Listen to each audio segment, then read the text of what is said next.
अब परीक्षित ने प्रश्न किया, मनवंतरों की जिज्ञासा में, मनवंतर किसे कहते? तब सुखदेव जी ने कहा, देखो ब्रह्मा जी के एक दिन को कल्प कहते हैं और एक दिन में ब्रह्मा जी के 14 मनवंतर होते हैं। मनवंतरों में भगवान के विविध अवतार होते हैं। एक मनवंतर में भगवान ने ग्राह से ग्रसित गजराज का उद्धार किया था। कथा प्रसिद्ध है। हाथी हथनियों के साथ पानी पीने गया, मगर ने पैर पकड़ लिया। पूरी शक्ति हथनियों ने लगाई पर हाथी को बचा नहीं पाई और हाथी को छोड़ के जब हथनियां चली गईं तब हाथी ने हरि को पुकारा, ओम नमो भगवते तस्मै यत एतच्चिदात्मकं पुरुषायादि बीजाय परेशाय विधीमहि। और इस पूरी स्तुति में एक बार भी किसी देवता का नाम नहीं है, निर्विशेष स्तुति है, इसलिए कोई देवता नहीं आया। तो भगवान ने सोचा ये स्तुति किसकी मानी जाए? बोले जो माल किसी का नहीं होता वो सरकारी हो जाता है। तो भगवान ने कहा जो किसी की स्तुति नहीं वो हमारी यही है। तब भगवान आए और जब भगवान को इसने देख लिया आते हुए तब नाम लिया, सोन्त सरुष्युर बलेन गृहीत आर्तो दृष्ट्वा गरुत्मति हरिम ख उपात चक्रम उत्क्षिप्य सामुज करम गिरिमाह कृच्छ्रान नारायणाखिल गुरो भगवन नमस्ते। कभी जीवन में संकट आवे तो ये 8वें स्कंद के तृतीय अध्याय में जो गजराज ने स्तुति गाई है इसका पाठ करो। बड़े बड़े संकट से ठाकुर जी मुक्ति दिलाएंगे। जैसे गजराज को मुक्ति दिलाई ऐसे भगवान की स्तुति करने से आपको भी संकट मुक्त करेंगे। भगवान ने तुरंत हाथी का सूंड पकड़ के खींच लिया और ग्राहात विपाटित मुखात हरिणा, सुदर्शन चक्र से ग्राह को मगर का मुंह फाड़ दिया। गजग्राह दोनों ही शापित थे जो आज मुक्त होकर के भगवत धाम गए।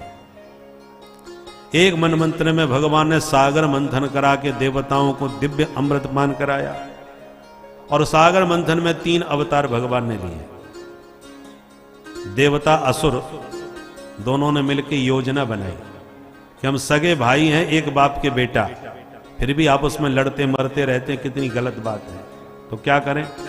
बोले काम करते हैं, हम लोग समुद्र मंथन करेंगे, उससे अमृत निकलेगा, उस अमृत को पी के हम सब अमर हो जाएंगे, फिर रोज लाठी डंडे बजने दो, मरने वाला कोई नहीं। बात समझ में भी आ गई सबको।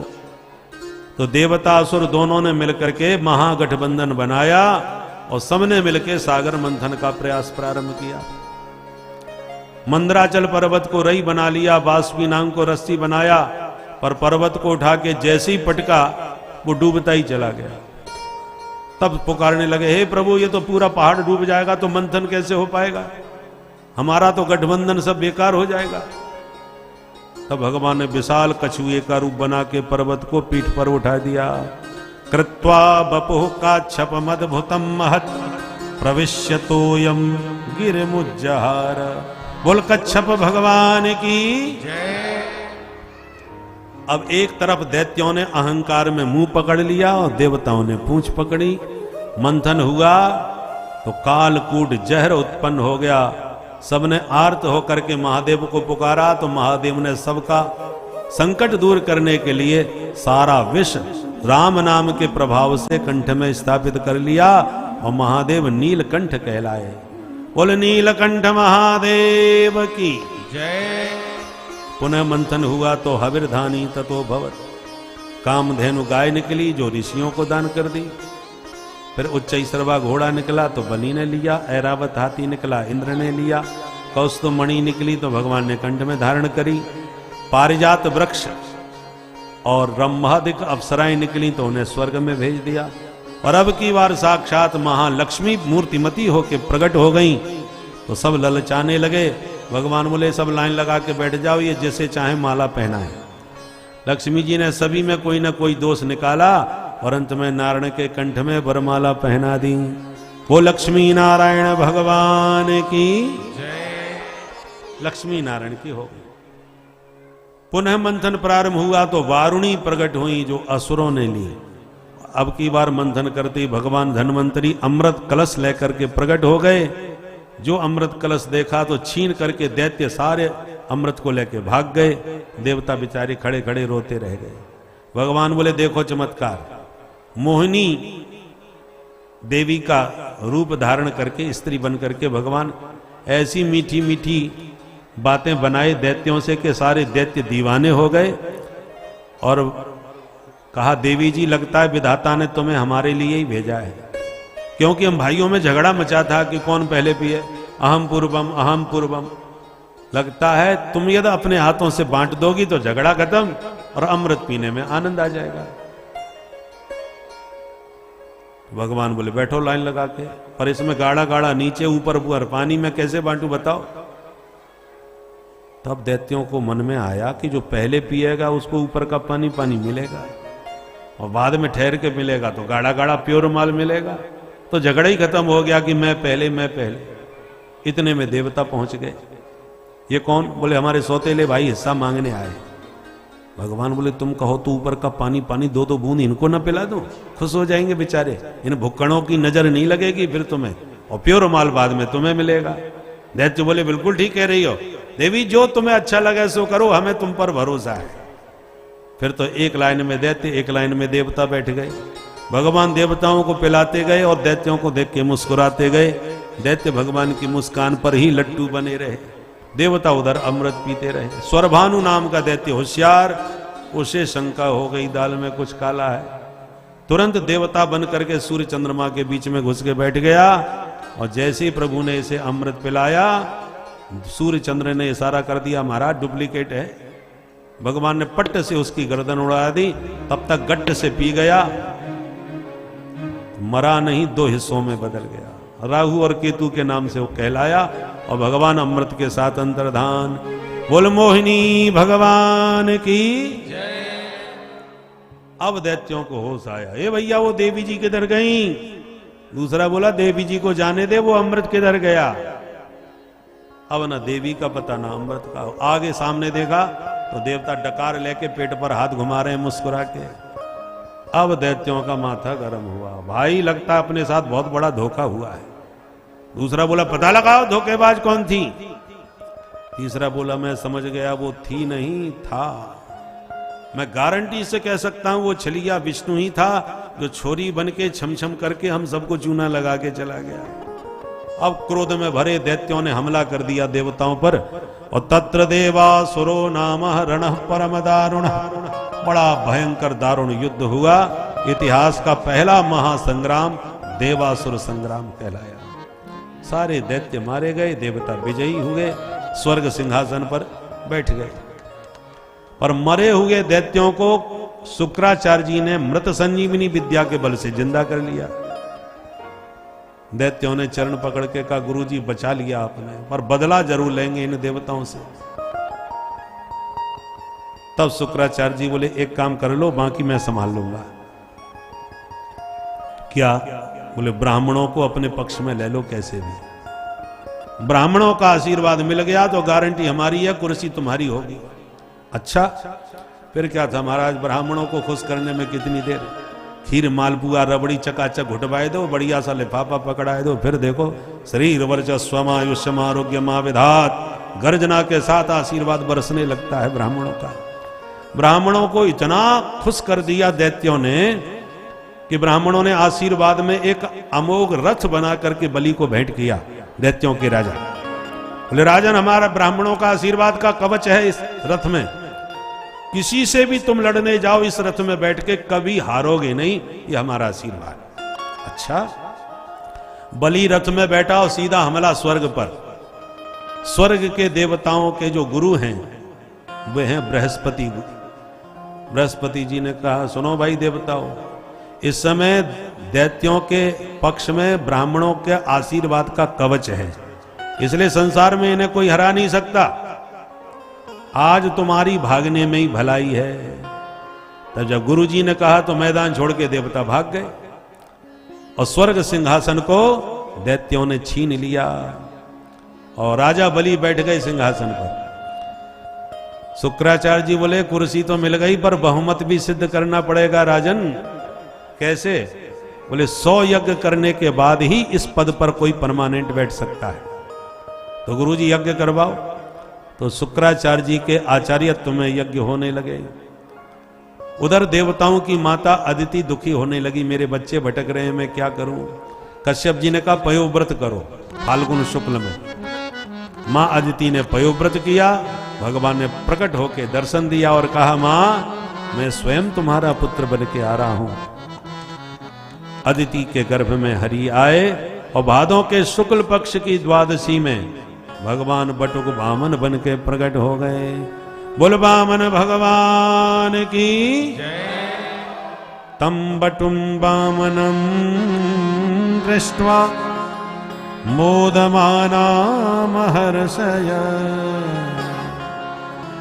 महात्मा सम्मुग्ध हो गए, धूमधाम से जनेऊ संस्कार किया।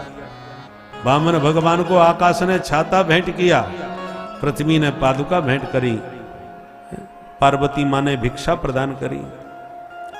जिसने जो चाहा सो दिया, जो मिला वो गुरुजी को समर्पित किया।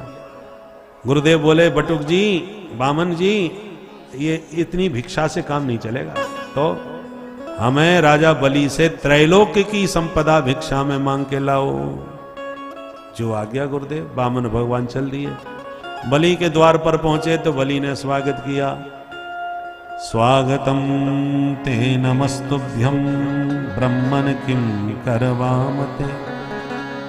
आइए आइए, स्वागत है महाराज। आपको देखकर तो लगता है जैसे मूर्तिमती तपस्या ही मेरे सन्मुख उपस्थित हुई हो। क्या सेवा करूं महाराज?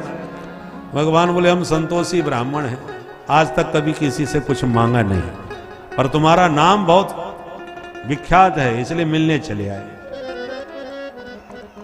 पर हम जानते हैं तुम दिए बिना छोड़ोगे नहीं हमें, इसलिए तुम्हारा मान रखने के लिए आज मांग लेते हैं। क्या? पदानी त्रीण दैत्येन्द्र सम्मतानि पदा मम। मेरे इन पैरों से केवल 3 पग भूमि नाप करके हमें दान कर दो। बलि ठहाका मार के हंसने लगा, रे ब्राह्मण देवता, तुम बालह बालिशमती, तू निरा बच्चा है, तेरी बचकानी बुद्धि है, मांगना नहीं आया। अरे मुझसे मांगने वाले को जिंदगी में दोबारा हाथ नहीं पसारना पड़ता। 3 लोक के राजा से 3 पग भूमि मांग रहे हो। भगवान बोले, हमने पहले ही कह दिया हम महासंतोषी ब्राह्मण हैं, इससे ज्यादा हम मांगे ही नहीं सकते। देना है तो दो, नहीं मना करो। ठीक है महाराज, तो जैसी आपकी मर्जी। भगवान बोले, तो लो हाथ में जल, करो संकल्प। बोले, अरे महाराज इतनी सी भूमि के लिए संकल्प? बोले, हाँ विधि विधान से होगा सब काम। और जैसी जल पात्र उठाया बलि ने, शुक्राचार्य जी ने गप से हाथ पकड़ लिया। बलि सावधान। अरे गुरुजी क्या हो गया? बोले, पहचानो ये कौन है? बोले, वामन है, और कौन है? देखो राजन, तुम फिर धोखा खा रहे हो। ये न वामन है न 53। मैं इस बौने को पहचान गया। कौन है? एस भैरोचने साक्षात भगवान विष्णुरव्ययः कश्यपाद अदितिर्जातो देवानां कार्य साधकः। देवताओं का कार्य साधने के लिए छलिया विष्णु जो छोरी बन के आया था, वही बोना बन के फिर आ गया। बातों में आओगे बर्बाद हो जाओगे, मना करो।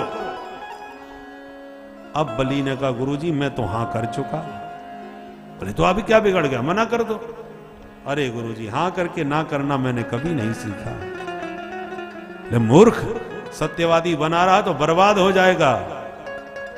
बलि ने कहा, गुरुजी बर्बाद होना स्वीकार है, पर एक बात बताओ, यदि ये ब्रह्मचारी है तो 3 पग भूमि लेके चला जाएगा, और यदि ये विष्णु है तो कितना बड़ा सौभाग्य।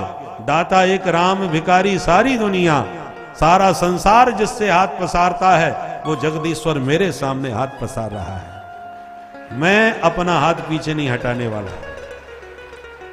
गुरुजी गर्मी खा के बोले, मुझसे बहस करेगा, मेरी बात नहीं सुनेगा? अजरात भ्रष्यते श्रियः, बहुत जल्दी तू श्रीहीन हो जाएगा मूर्ख। और यूं कह के शुक्राचार्य जी नाराज होके चले गए। वामन भगवान बोले, भैया गुरु चेला झगड़ा मत करो, देना है तो हां करो, नहीं हम चले, हमारी संध्या वंदन का समय हो रहा है। तो लो हाथ में जल। मूल भागवत में ऐसा नहीं है, पर पुराणांतर ऐसा आता है कि शुक्राचार्य जी उस पात्र के छिद्र को ही अवरुद्ध करके बैठ गए। वामन भगवान समझ गए कि गुरुजी ज्यादा ही गड़बड़ कर रहे हैं, संकल्प का पानी भी नहीं निकलने दे रहे। तो भगवान ने बाहर से एक कुशा की नोक छिद्र में फेंक के मारी। शुक्राचार्य जी की एक आंख गोविंदाय नमो नमः। बोल वृंदावन बिहारी लाल की जय। और इस प्रकार से शुक्राचार्य जी तो निकल भागे, हाथ में जल आया, पूरा संकल्प करके छुड़वाया। और फिर भगवान ने अपना विराट रूप दिखा दिया। विराट रूप दिखा के भगवान ने एक पग में नीचे के लोग, दूसरे पग में दूसरे ऊपर के लोग नाप डाले। संपूर्ण ब्रह्मांड 2 चरण में प्रभु ने नाप लिया। बोल विराट भगवान की। और इस प्रकार से भगवान ने बलि से कहा, बलि 2 पग तो हमने नाप लिए, अब तीसरा पग किधर रखे। बलि ने कहा, महाराज आपने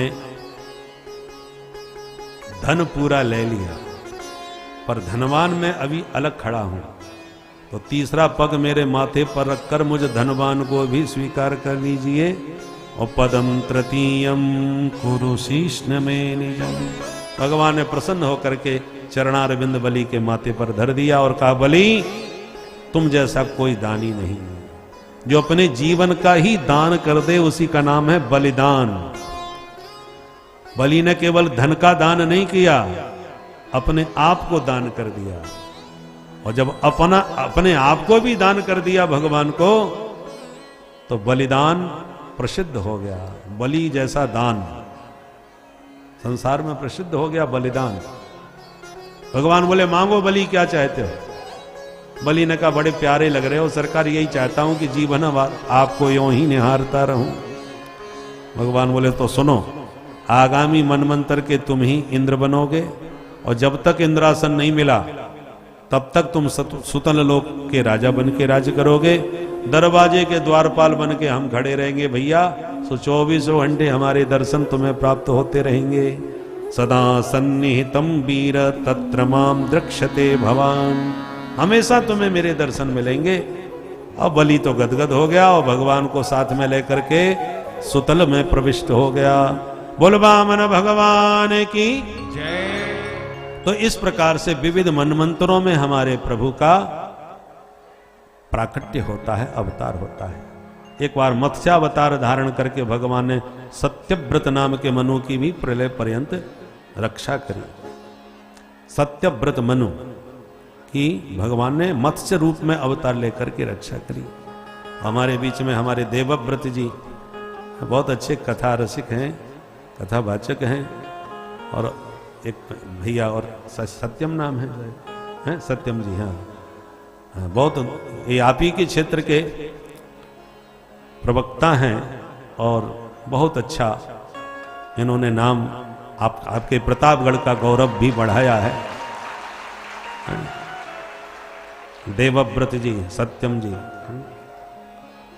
और एक देवव्रत एक और हुए हैं अभी काशी के, जिनका इस समय बड़ा डंका बजा हुआ है, जिन्होंने दंडक क्रम से वेदों का पारायण कर, शुक्ल यजुर्वेद का पारायण किया। वो दंडक क्रम से, दंडक क्रम वो सबसे कठिन क्रम होता है।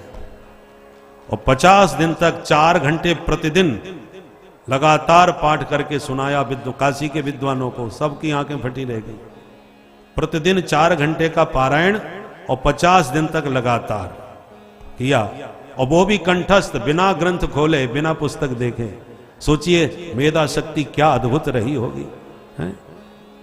ये भारतवर्ष के ब्राह्मण देवताओं की अद्भुत मेधा शक्ति का मुखर प्रत्यक्ष प्रमाण है आज वर्तमान में। उनका भी नाम देवव्रत जी है ना?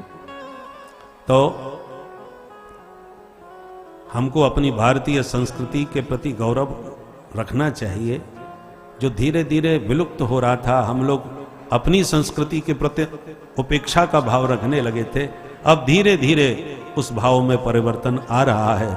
लोग हमारी संस्कृति और हमारे वेदादि ग्रंथों का महत्व ठीक से समझ पा रहे हैं और भगवान भी भरपूर कृपा बरसा रहे हैं। बोल भारत माता की। अब सूर्य वंश में राम जी और चंद्र वंश में श्याम जी। पहले राम जी की थोड़ी सी चर्चा कर लें।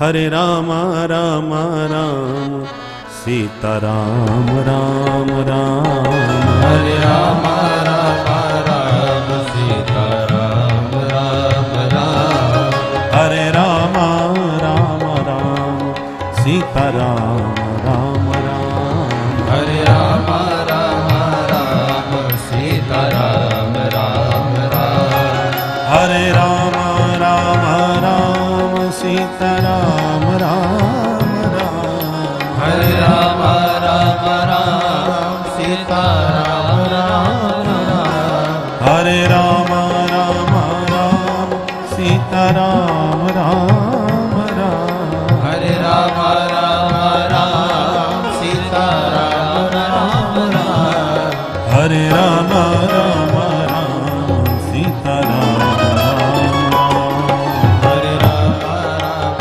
राम सीता राम राम राम, सीता राम राम राम, सीता राम राम राम, ओ सीता राम राम राम, सीता राम राम राम। बोल अयोध्या नाथ की। जय। सुखदेव जी कहते हैं परीक्षित, तो सूर्य वंश का विस्तार से यदि मैं वर्णन करूं तो 100 वर्षों में भी पूरा नहीं हो पाएगा। न शक्यते विस्तरतुम वक्तुम वर्ष सतैरपि। इसलिए बहुत संक्षेप में सुन लो। श्रीमन नारायण के नाभि कमल से ब्रह्मा, ब्रह्मा के बेटा मरीचि, मरीचि के कश्यप, कश्यप के विवस्वान, विवस्वान के श्राद्ध देव मनु, जिनकी श्रद्धा नाम की पत्नी से एक बिटिया वही नाम रखा इला देवी। पर राजा ने कहा मुझे बिटिया नहीं बेटा चाहिए गुरुजी। तो गुरुजी ने बिटिया को ही बेटा बना दिया और नाम बदल के रख दिया सुद्युम्न। तो जो काम वैज्ञानिक आज कर रहे हैं वो हमारे ऋषि महर्षियों ने हजारों साल पहले करके छोड़ दिया। परंतु पहले जब इन कथाओं को हम कहते थे तो लोग कहते सब गपाष्टक है पुराणों में। परंतु आज जब वैज्ञानिक चमत्कार चरितार्थ कर रहे हैं तब हमको समझ में आता है कि नहीं नहीं, इसका मतलब ऋषियों के पास भी ये ज्ञान विज्ञान ये सारी विद्याएं थी। बाद में मनु महाराज के फिर 10 बेटा हो गए, इक्ष्वाकु, नरक, सरयाति, प्रसद, नभग, कवि। इन्हीं के द्वारा फिर वंश विस्तार सूर्य का हुआ। जो सरयाति नाम के पुत्र थे, इनकी एक बिटिया थी सुकन्या। उसने गलती से च्यवन मुनि की दोनों आंखें फोड़ दी, तो राजा ने च्यवन मुनि से ही उसका विवाह कर दिया। बाद में च्यवन मुनि ने अश्विनी कुमारों का आह्वान करके न जाने कौन सा च्यवन प्राश खाया कि बुढ़े से जवान हो गए, बढ़िया सी आंखें भी हो गई और स्वस्थ मस्त हो गए। इन्हीं सरयाती जी के वंश में राजा रेवत हुए, जिनकी पौत्री रेवती जी का विवाह कन्हैया के बड़े भैया बलराम जी से संपन्न हुआ। इसी सूर्यवंश में महाराज अम्बरीश जैसे राजा हुए। अम्बरीश ये इतने भक्त थे, अष्टयाम सेवा ठाकुर जी की करने वाले। नाभाग पुत्र अम्बरीश, सूर्यवंश के जो राजा नभग थे, नभग के नाभाग, नाभाग के अम्बरीश। सबई मन कृष्ण पदार बिंदयो,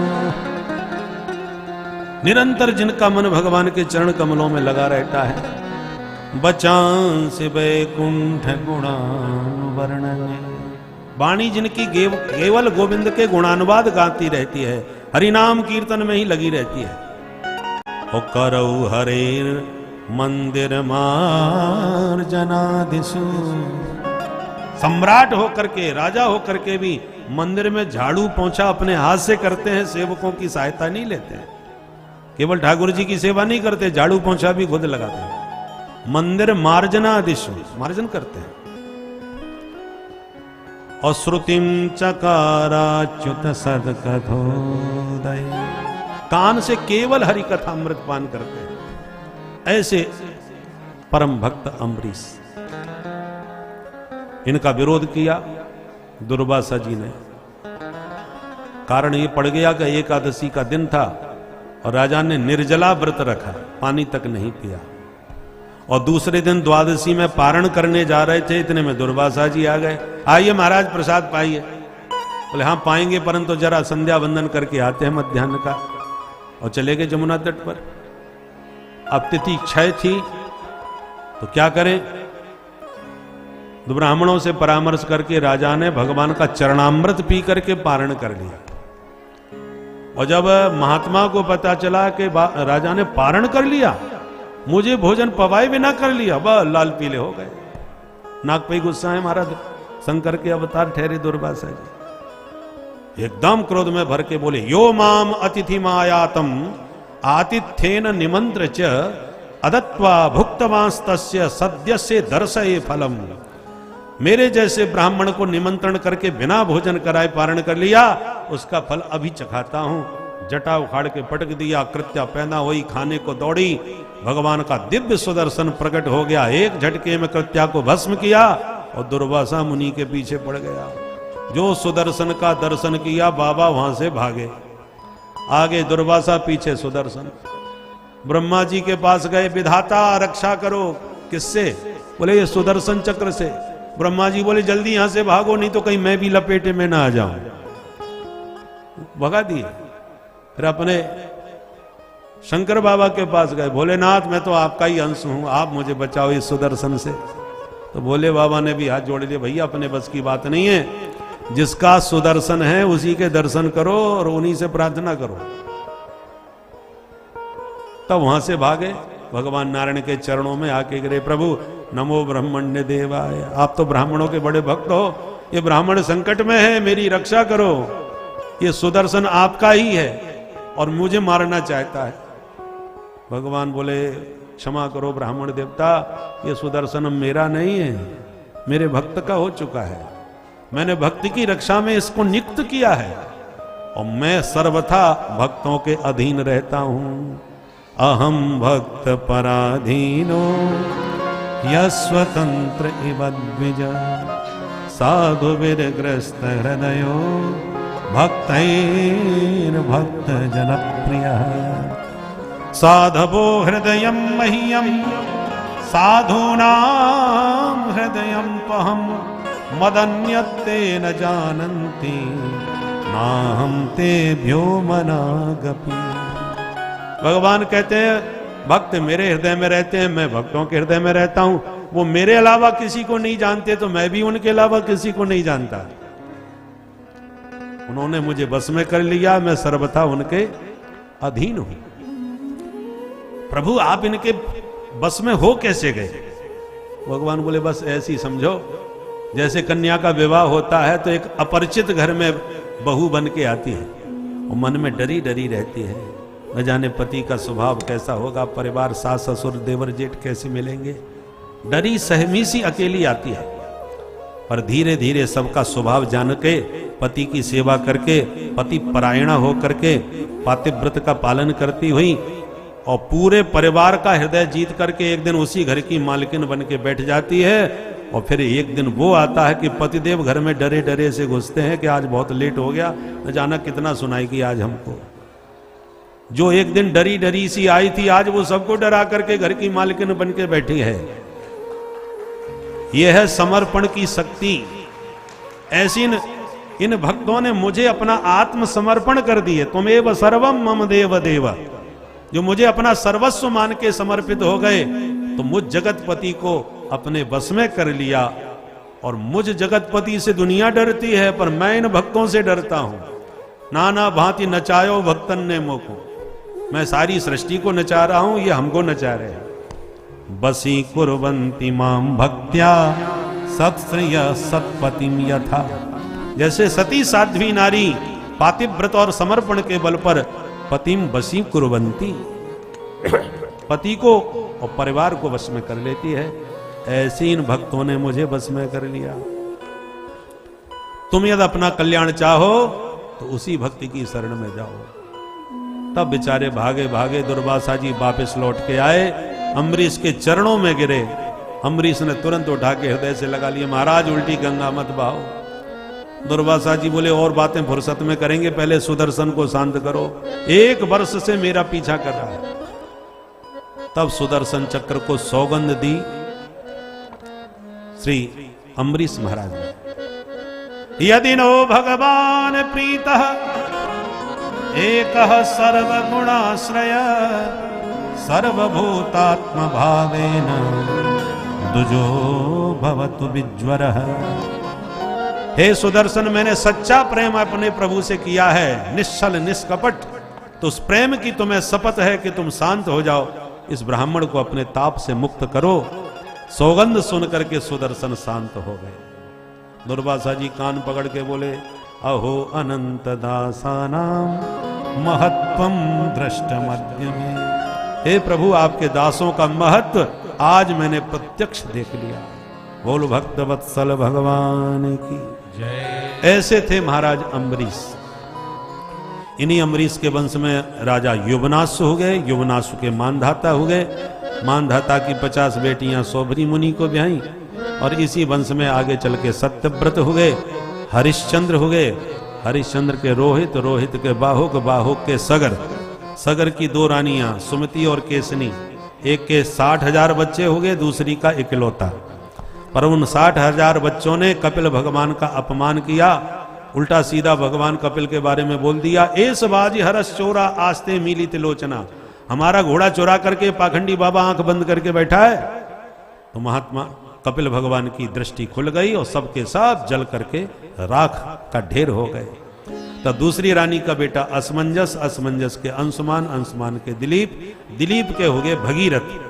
भगीरथ की तपस्या से भागीरथी गंगा प्रसन्न होकर के शिव जी की जटाओं में होती हुई भारत भूमि में गोमुख से प्रविष्ट हुई, और फिर जहां सगर पुत्रों की राख पड़ी थी, उस राख का गंगा मैया ने जैसे ही स्पर्श किया, यज्जल स्पर्श मात्रेण ब्रह्मदंड हता अपि सगरात्मजा दिवम जगमो केवलम देह भस्म भी। केवल देह की भस्म का ही स्पर्श करके मां गंगा जी ने सबको ब्रह्मदंड से मुक्त करके परम धाम का अधिकारी बना दिया। बोल गंगा मैया की। इसलिए गंगा जी में अस्थि विसर्जन का महत्व है। इन्हीं भगीरथ के वंश में ऋतुपर्ण, ऋतुपर्ण के सौदास, सौदास के अस्मक, अस्मक के नारी कवच, नारी कवच के खटवांग, खटवांग के दिलीप, दिलीप के रघु, जिनसे चला रघुवंश, रघु के बेटा अज, अज के बेटा महाराज दशरथ, और दशरथ जी के घर में श्री राम लक्ष्मण शत्रुघ्न भरत शत्रुघ्न हुए। चारों भैयाओं का चतुर्व्यूह अवतार हुआ। बोल अयोध्या धाम की जय। एक श्लोक में पूरी राम कहानी भी सुना दी। गुरुवर थे त्यक्त राज्यो व्यचरदनुपनम पद्म पदभ्याम प्रियाया पाणिस्पर्शा क्षमाभ्याम व्रजत पथरुजो यो हरीन्द्रानुजाभ्याम वैरोप्या शूर्पणख्या प्रिय विरह रुषा रोपिता भ्रू विजृंभ त्रस्ताब्धिर्बद्ध सेतु खलदव दहना कौशलेन्द्रो बताना। ऐसी सूक्ष्म एक श्लोक की राम कहानी सुन लो, क्योंकि चरितम रघुनाथस्य शतकोटि प्रविस्तरम। भगवान के चरित्र तो अनंत है, पर राम जी कैसे हैं? गुरुवर थे त्यक्त राज्य, जिन्होंने अपने माता पिता, देखो गुरु तो होते ही हैं, गुरु माने श्रेष्ठ, माता पिता भी गुरुजनों में आते हैं। तो अपने माता पिता की आज्ञा को प्रसन्नता के साथ स्वीकार करके निरपराध होने पर भी वनवासी बन करके चले गए। बेटा हो तो राम जी जैसा हो। एक बार प्रश्न नहीं किया कि मेरा अपराध क्या था जो 14 साल के लिए मुझे देश निकाला दे रहे हैं। बड़ी प्रसन्नता के, और उस वैभव को त्याग दिया जिस राज्य और वैभव को देख करके इंद्र को भी ईर्षा हुआ करती थी। सुरेप्सित राज्य लक्ष्मी, देवता भी जिस राज्य लक्ष्मी की चाह रखते थे, स्पृहा करते थे, जो सर्वथा सुदुस्त्यज है, कोई नहीं त्याग सकता, उसको त्याग दिया। त्यक्त्वा सुदुस्त्यज सुरेप्सित राज्य लक्ष्मी।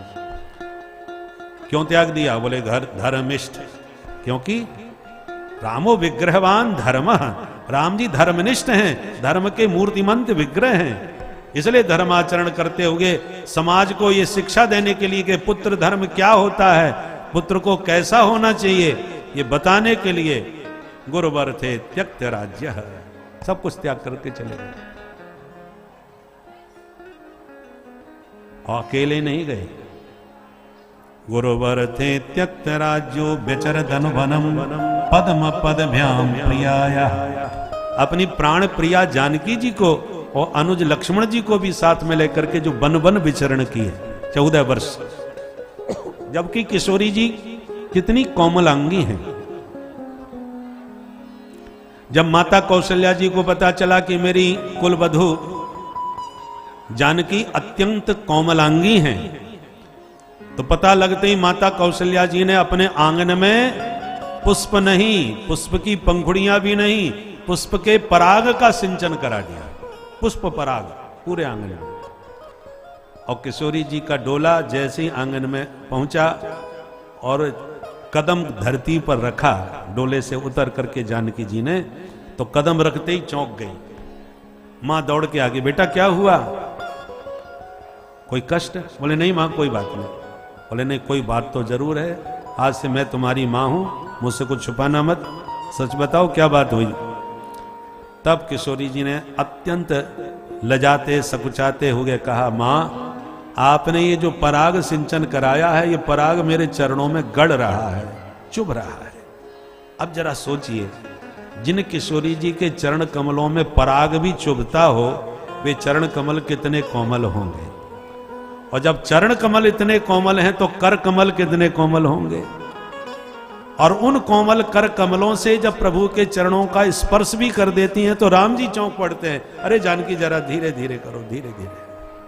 पाणि स्पर्शा क्षमाभ्याम, जिन राम जी के अत्यंत कोमल चरण कमल किशोरी जी का कर कमल स्पर्श करने में भी अक्षम हैं, इसलिए छूती नहीं है, केवल कर कांति से ही प्रभु के चरण कमलों की सेवा करती है। ऐसे सुकुमार भगवान के चरण कमल, और उससे दंडकारण्य के कंटकाकीर्ण मार्ग में आज विचरण कर रहे हैं, निरावरण चरणों से विचरण कर रहे हैं।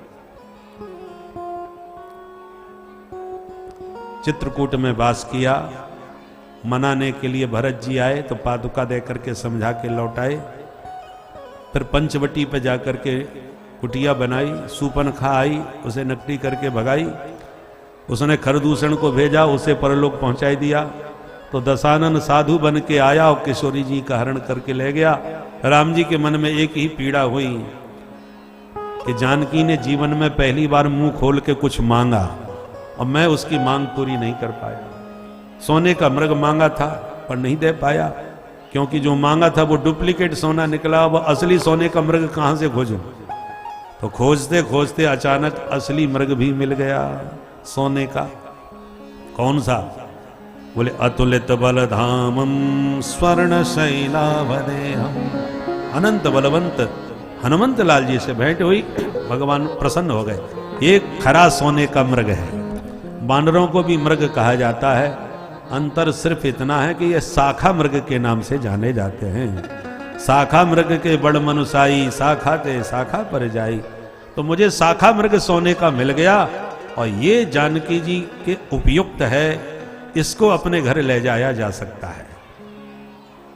तो जानकी जी के पास इन्हीं के माध्यम से मुद्रिका दे करके प्रभु ने भेजा। तो सोने के शहर में, सोने की लंका में किशोरी जी के पास स्वर्ण मुद्रिका लेकर के स्वर्ण शैलावदे हम पहुंच गए। परंतु जानकी जी तो डर के मारे मुंह फेर के बैठ गई, कहीं ये भी नकली ना निकल पड़े। परंतु पवन पुत्र ने विश्वास दिलाया। अब ये खरा है कि खोटा है कैसे पता चले? बोले सोने की परख तो आग में होती है, आग में तपा के देख लो, पता चल जाएगा सोना खरा है कि खोटा। तो लंका भी सोने की और पवन पुत्र भी सोने के। अब देखें कौन सा खरा कौन सा खोटा, लगे हाथ परीक्षा हो ही गई। रावण ने ही हनुमान जी की पूंछ में आग लगवा दी, तो बदले में हनुमान जी ने रावण की मूंछ में आग लगा दी। उसकी लंका उसी की आंखों के सामने जला करके खाक में मिटा दी। तो जो नकली सोने की लंका थी वो तो जल गई, असली सोने के स्वर्ण सैलाब दे हम की पूंछ का बाल बांका भी नहीं हुआ। और समुद्र स्नान करके मां के सामने खड़े हो गए। मां जान गई कि मैंने जो देखा था वो नकली था, प्रभु ने खोज के जो भेजा है वो बिल्कुल असली सोने का मृग है। प्रभु जानकी जी का संदेश प्रभु को लाके पवन पुत्र ने दिया। खल दव दहन कौशलेन्द्रो बताना। भगवान ने सबसे पहले तो त्रस्ताब्धिर बद्ध सेतु, समुद्र पर सेतु बंधन करके लंका में प्रवेश किया। और जैसे दावाग्नि वन को भस्म कर डालती है, जंगल को जला डालती है, ऐसी खल दव दहन, ये जो खलों का जो वन था, जो राक्षसों का जंगल था लंका में, भगवान ने अपनी क्रोधाग्नि में सबको जला करके भस्म सात कर दिया। ऐसे भगवान लंका के राक्षसों का संहार करा के शरण में आए विभीषण को लंकाधिपति बना के जानकी जी के साथ पुष्पक विमान में आरूढ़ होके वापस लंका से लौट करके अवध में आए 14 साल के बाद। ऐसे अवधेश्वर भगवान श्री राघवेंद्र के पाद पद्मों में बारंबार प्रणाम है। बोल राजा रामचंद्र भगवान की जय।